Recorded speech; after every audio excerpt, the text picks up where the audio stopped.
ஓம் சக்தி.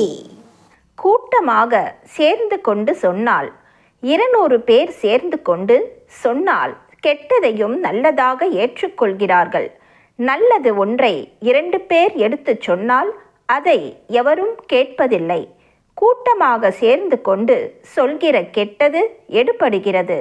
அந்த காலத்தில் தவறுகள் என கருதப்பட்டவை இந்த காலத்தில் சரி என்று ஆகிவிட்டன.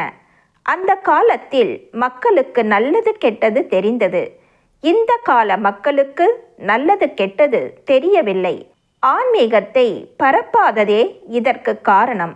ஆதலால் மக்களிடம் ஆன்மீகத்தை பரப்ப வேண்டும். 10 பேருக்கு சக்தி மாலை போடு, அகண்டத்தில் எண்ணெய் ஊற்றச் சொல் என்று உனக்கு நான் சொல்வதெல்லாம் ஆன்மீகம் பரப்புவதற்காகவே. பட்டறிவு, பகுத்தறிவு, பக்தி அறிவு என்ற 3இன் துணை கொண்டு வாழ வேண்டும். பகுத்தறிவு பேசிக்கொண்டு போதையிலும் கஞ்சாவிலும் வாழக்கூடாது. அடிகளார் காலத்தில் வாழ்கிறேன் என்ற நினைவோடு வாழ வேண்டும். அன்னையின் அருள்வாக்கு.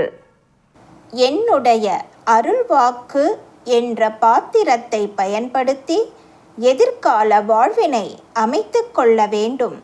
எல்லோருக்கும் பகிர்ந்தளிக்க வேண்டும். அன்னையின் அருள்வாக்கு. Please share and subscribe. Om Sakthi.